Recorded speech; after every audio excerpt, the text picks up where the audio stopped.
Forces in equilibrium and resultant forces type number 1 है, और ये मैकेनिक्स का पेपर 4-2 है। कोड है 9709 ए लेवल्स के लिए, पेपर मैकेनिक्स 1, लेसन नंबर 1। बहुत इम्पॉर्टेंट टेक्निक्स इसमें बताई जाएंगी, बहुत ही इम्पॉर्टेंट टॉपिक है ये मैकेनिक्स का, और इसमें टेक्निक्स आपको बताई जाएंगी ताकि आप इसको आसानी से हर किस्म के क्वेश्चन को मैकेनिक्स के कर सकें, और इसके लिए आपने लेक्चर ज़रूर अटेंड करने हैं। नंबर 1, क्वेश्चन नंबर 1, और इस क्वेश्चन नंबर 1 में वो ये कह रहा है कि आपके पास कुछ फोर्सेस हैं, 3 फोर्सेस हैं, 250 न्यूटन, 160 न्यूटन, 360 न्यूटन, और उनकी डायरेक्शंस बता दी हैं कि वो किस डायरेक्शन में फोर्सेस एक्ट कर रही हैं, और एक पॉइंट ओ पर ये तीनों फोर्सेस एट ए टाइम एक्ट कर रही हैं। ये पॉइंट ओ है जहाँ पर ये एट ए टाइम एक्ट कर रही हैं, और इसमें वो कह रहा है कि हमारे पास यहाँ पर आपने इसकी डायरेक्शन ऑफ रिजल्टेंट भी फाइंड आउट करके दें, और मैग्नीट्यूड भी फाइंड आउट करनी है। तो magnitude and direction of resultant निकालना है। कोप्लेनर फोर्सेस हैं, एक ही प्लेन पर लाई कर रही हैं, ये नहीं है, ऐसा नहीं है कि 3 डायमेंशनल नहीं है, बल्कि ये एक ही प्लेन पर लाई कर रही हैं और पॉइंट ओ पर एक्ट कर रही हैं, और डायरेक्शंस बता दी गई हैं। Where alpha is such that sine alpha की वैल्यू बता दी है, 0.28 कॉज अल्फ़ा की वैल्यू 0.96, कैलकुलेट करने की ज़रूरत नहीं पड़ेगी आपको। Calculate the magnitude of the resultant of 3 forces, calculate also the angle of the resultant makes with the x direction। ये मार्क्स 7 मार्क्स का ये क्वेश्चन है, और अक्सर इसमें पूछा जाता है। सबसे पहला काम आपने जो करना है वो ये है कि आपने रिजल्टेंट के कंपोनेंट्स फाइंड आउट करने हैं एक्स एक्सिस और वाई एक्सिस के अलाउंग। तो हम सबसे पहले हम यहाँ लिखेंगे रिजॉल्विंग फोर्सेस, हमारे पास हमने इनको फोर्सेस को रिजॉल्व करना है। Resolving forces along and perpendicular to X axis, along and perpendicular to X axis. X axis के अलोंग या उसके परपेंडिकुलर हमने दोनों फोर्सेस रिजल्टेंट की फाइंड आउट करनी है। सबसे पहले हम एक्स फाइंड आउट करते हैं। एक्स निकालने के लिए हमें क्या करना होगा, ये रिजल्टेंट का एक्स कंपोनेंट है, और x निकालने के लिए हमने ये करना है कि इसका कॉस के साथ आपने तमाम कंपोनेंट्स कॉस के साथ लेने हैं, यानी कि 160 का x कंपोनेंट हम लेंगे। इन डिटेल में नहीं मैं जा रहा, आपने ये देखना है कि ये एक्स एक्सिस के साथ कितना एंगल बना रहा है। क्योंकि ये एक्स एक्सिस के ऊपर ही है तो इसलिए ये एक्स एक्सिस के साथ एंगल 0 बना रहा है। तो 160 cos 0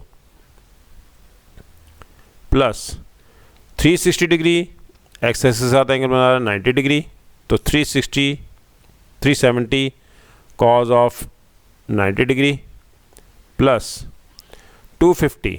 अगर आप नियरेस्ट लेंगे तो फिर आपको क्वाड्रेंट चेक करना है। क्वाड्रेंट ये होता है कि आपने CAST ये आप कॉर्नर पे लिख लेंगे। ये cos थीटा होता है, इसमें ऑल पॉजिटिव होते हैं, इसमें साइन और उसका रेसिप्रोकल पॉजिटिव होता है, यहाँ टेन और उसका रेसिप्रोकल पॉजिटिव होता है। इस वक्त जो दिखाई दे रहा है 250 वो फोर्थ क्वाड्रेंट में है। फोर्थ क्वाड्रेंट में कॉस पॉजिटिव होता है, इसलिए प्लस के साथ लेंगे, और 250 कॉज ऑफ अल्फ़ा। ये हमने ऐसा क्यों किया है, ये इसलिए किया है कि हम पहले ले रहे थे तमाम एंगल्स हमने लिए थे इसके, जैसे हमने 370 का एंगल लिया था, ये भी आपने एंटी क्लॉकवाइज लिया था, और इसी तरह से आपने 160 का जब एंगल लिया था ये भी एंटी क्लॉकवाइज लिया था। लेकिन जब 250 का एंगल लिया है हमने, वो हमने क्लॉकवाइज लिया, ये एंगल लिया है। अगर आप इसका भी एंटी क्लॉकवाइज ये पूरा एंगल कंप्लीट लेंगे तो फिर आपको क्वाड्रेंट नहीं देखना पड़ेगा, लेकिन कंप्लीट एंगल निकालना बहुत डिफ़िकल्ट होगा आपके लिए, मुश्किल होगा। इसलिए नियरेस्ट एंगल देखेंगे कि वो नियरेस्ट एंगल क्या है। नियरेस्ट एंगल अल्फ़ा है एक्स एक्सिस के साथ, तो हमेशा एंगल लेना ही एक्स एक्सिस के साथ है। और नियरेस्ट देखने के बाद आपने इसका क्वाड्रेंट देखना है कि ये किस क्वाड्रेंट में फोर्स जा रही है। ये फोर्स जा रही है फोर्थ क्वाड्रेंट में, और फोर्थ क्वाड्रेंट में कॉस पॉजिटिव होता है, इसलिए हमने प्लस 250 कॉस अल्फ़ा, ये एक्स कंपोनेंट निकला है रिजल्टेंट का। अब वाई कंपोनेंट देखते हैं रिजल्टेंट का, उसमें भी ऐसे ही करेंगे, लेकिन उसमें सिर्फ साइन सब के साथ लेंगे। साइन 0 पहला 160, साइन 0 370 क्वाड्रेंटल एंगल है, साइन 90 डिग्री, लेकिन हमारे पास 250 फोर्थ क्वाड्रेंट में है, क्योंकि नियरेस्ट ले रहे हैं हम अल्फ़ा, तो इसलिए हम इसको लेंगे नेगेटिव साइन के साथ, क्योंकि यहाँ पर फोर्थ क्वाड्रेंट में साइन नेगेटिव होता है, -250 साइन अल्फ़ा। नेक्स्ट स्टेप हम करते हैं, इसको थोड़ा सा सॉल्व करेंगे। cos 0 1 होता है, 160 आ जाएगा। 370 cos 90 डिग्री 0 होगा, ये सारा 0 हो जाएगा, आप 0 फिर लिख सकते हैं। 250 cos अल्फ़ा की वैल्यू यहाँ पर नीचे दे रखी है, हमें क्वेश्चन में दे रखी है। cos अल्फ़ा की वैल्यू है 0.96, यहाँ लिख लेंगे 0.96, ये हमने वैल्यू लिख ली है।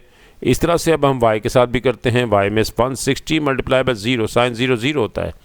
370 साइन ऑफ 90 डिग्री 1 होगा, -250 साइन अल्फ़ा की वैल्यू भी गिवन है, विच इज़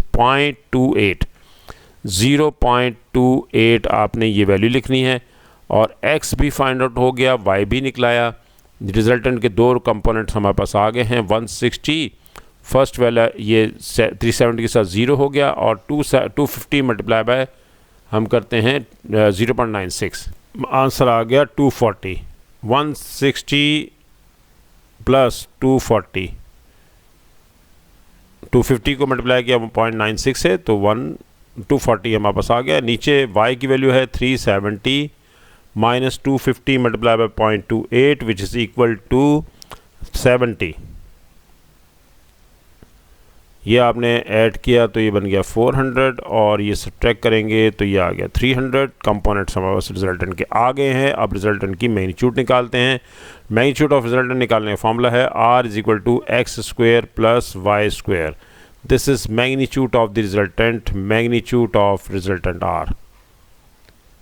ये हमारे पास मैग्नीट्यूड आ जाएगी 400 स्क्वायर प्लस 300 स्क्वायर।